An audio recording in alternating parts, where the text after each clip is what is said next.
It's wonderful to be back. I love this wonderful gathering, and you must be wondering, what on earth? Have they put up the wrong slide? No, no. Look at this magnificent beast and ask the question, who designed it? This is TED, this is Technology Entertainment Design, and there's a dairy cow. It's a quite wonderfully designed animal. And I was thinking, how do I introduce this? And I thought, well, maybe that old doggerel by Joyce Kilmer, you know, poems are made by fools like me, but only God can make a tree. And you might say, well, God designed the cow. But of course, God got a lot of help. This is the ancestor of cattle. This is the aurochs. And it was designed by natural selection, the process of natural selection over many millions of years. And then it became domesticated thousands of years ago. And human beings became its stewards. And without even knowing what they were doing, they gradually redesigned it and redesigned it and redesigned it. And then more recently, they really began to do sort of reverse engineering on this beast and figure out just what the parts were, how they worked, and how they might be optimized, how they might be made better. Now, why am I talking about cows? Because I want to say that much the same thing is true of religions. Religions are natural phenomena. They're just as natural as cows. They have evolved over millennia. They have a biological base, just like the aurochs. They have become domesticated, and human beings have been redesigning their religions for thousands of years. This is TED, and I want to talk about design. Because what I've been doing for the last 4 years, really since the first time you saw me, some of you saw me at TED when I was talking about religion, and in the last 4 years I've been working just about nonstop on this topic. And you might say it's about the reverse engineering of religions. Now, that very idea, I think, strikes terror in many people, or anger, or anxiety of one sort or another.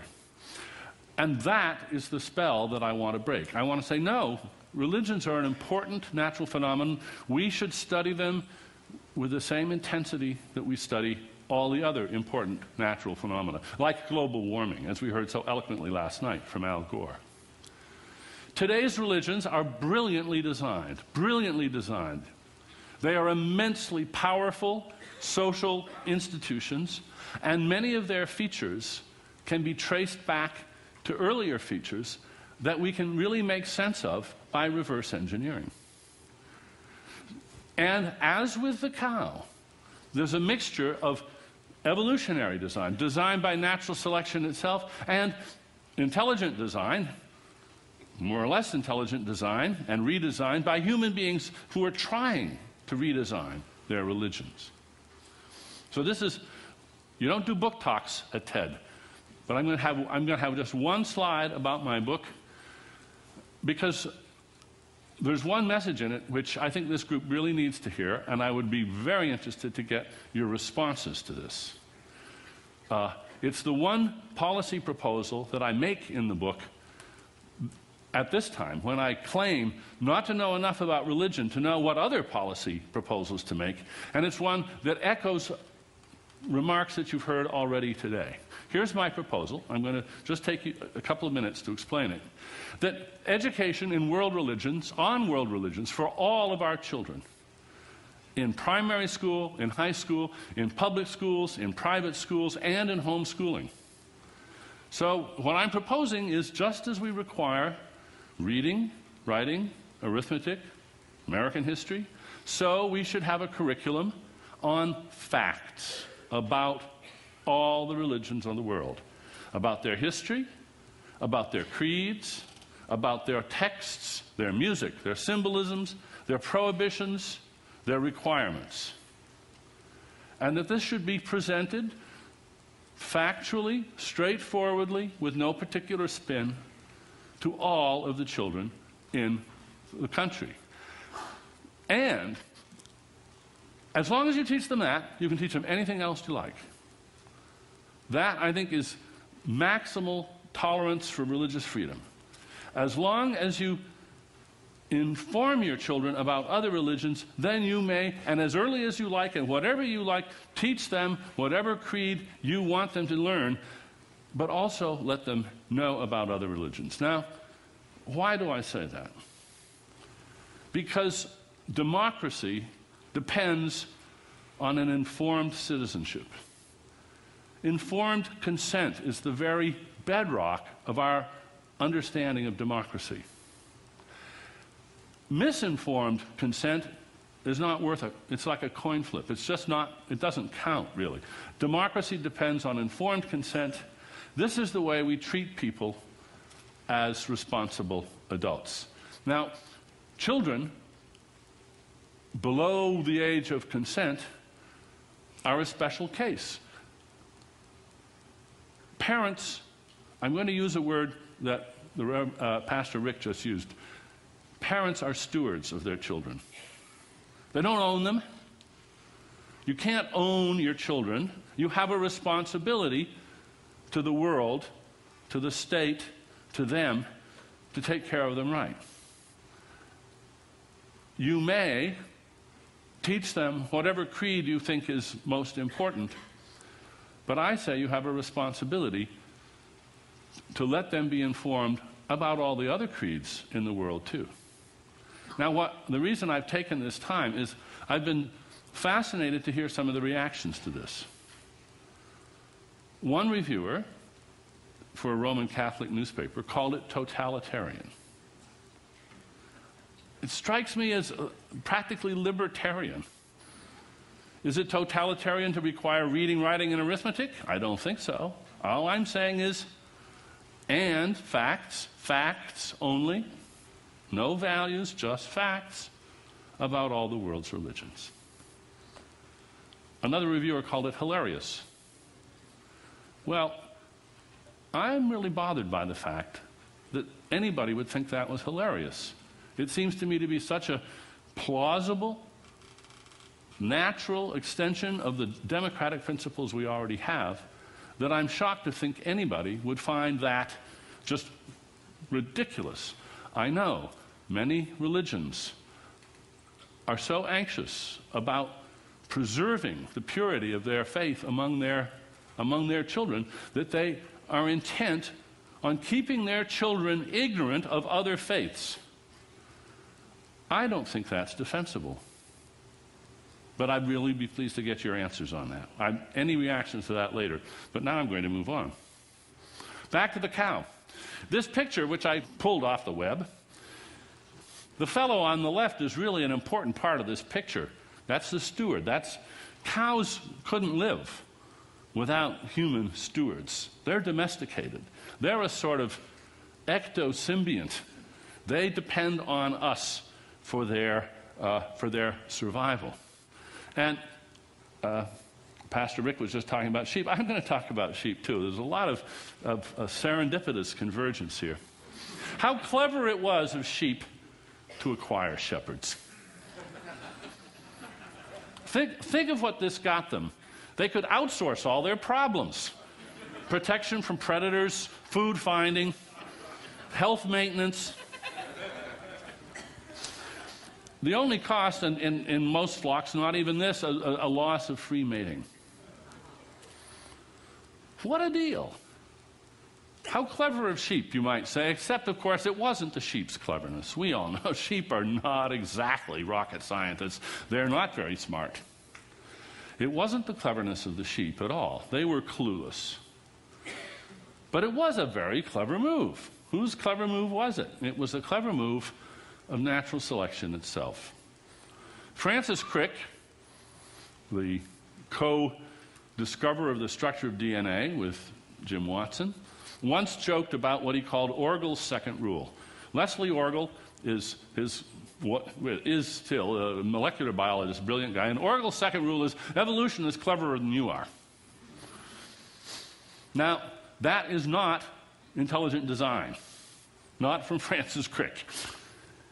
Evolution is cleverer you are. If you understand Orgel's second rule, then you understand why the intelligent design movement is basically a hoax. The designs discovered by the process of natural selection are brilliant, unbelievably brilliant. Again and again, biologists are fascinated with the brilliance of what's discovered. But the process itself is without purpose, without foresight, without design. When I was here 4 years ago, I told a story about an ant climbing a blade of grass. And why was the ant doing it? Was because its brain had been infected with a lancet fluke that was needed to get into the belly of a sheep or a cow in order to reproduce. It was sort of a spooky story, and I think some people may have misunderstood. Lancet flukes aren't smart. I submit that the intelligence of a lancet fluke is down there somewhere between petunia and carrot. They're not really bright. They don't have to be. The lesson we learn from this is you don't have to have a mind to be a beneficiary. The design is there in nature, but it's not in anybody's head. It doesn't have to be. That's the way evolution works. The question, was domestication good for sheep? It was great for their genetic fitness. And here I want to remind you of a wonderful point that Paul McCready made at TED 3 years ago. Here's what he said. 10,000 years ago, at the dawn of agriculture, human population plus livestock and pets was approximately 0.1% of the terrestrial vertebrate landmass. That was just 10,000 years ago.